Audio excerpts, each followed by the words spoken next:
Well, today we're doing something. Should have been done a while ago. We're putting a girl in the shed. We always store her under cover, and the old camper gets left out these days because, well, quite frankly, one of them's more valuable than the other, and the camper doesn't make us money. So yeah. So what we got here is a genuine, not a cold start, but a chilly start. Hasn't started it in weeks. Well, a week, more or less. Not since I swapped out all the antifreeze. I expect it to roll over a whole bunch of times and then eventually cough, hiccup, and sputter to life is my prediction, which is fine with me. I have no problem spilling a little oil pressure before the motor starts to catch. I'd actually have it do that on any given day if I had the choice. I think we're going to position the camera so you can watch the stack chug and pug and pop and slop and do whatever it's going to do. What can I put you? How about there? Well, you can see it there. Let's see what it does.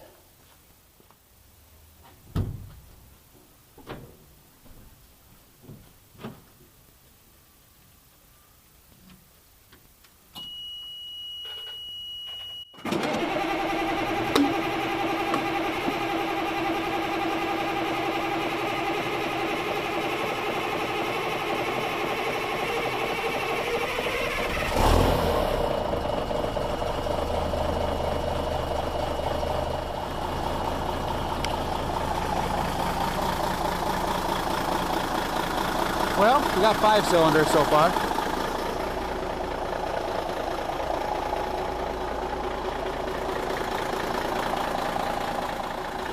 Not sure. We'll have a number of things to fix next year. Obviously, I got oil coming out here. I decided rather than changing out that gasket seal on the axle,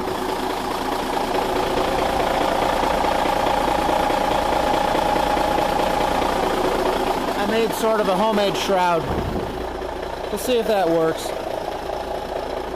It's got a small tear, it's right at the top. If I can keep water out of it, it's gonna be fine.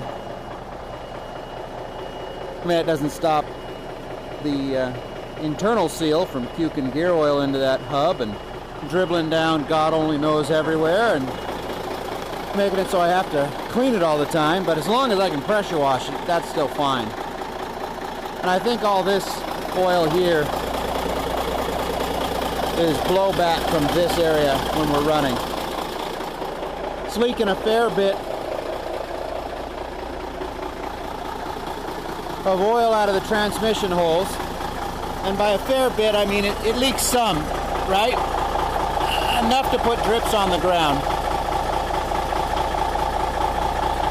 And coat my cross members. In theory, this motor comes out, this spring goes back in the truck it came from, and then that truck, will be sold. That's in theory. I can deal with some oil leaks. Oil's cheap. Just as long as I'm not wrecking stuff. And to be honest, it only really does it when I'm hammering it the 300-mile drive between where we operate and where we store, so it's not that big a deal. This thing really should have been put away earlier. Really shoulda. Next summer the tarp's got to come off because the padding tarp got. We went into a massive storm, like 60-mile-an-hour winds, and so it lifted the top, and I have a old truck tarp underneath there as cushioning for the tour tarp, so to speak, and it's folded it up underneath, and so that's got to be straightened back out. We got some broken welds that need to be touched back up again, and yeah, we'll get her. I wanted to wash it before I put it away, but nah, it's running fine.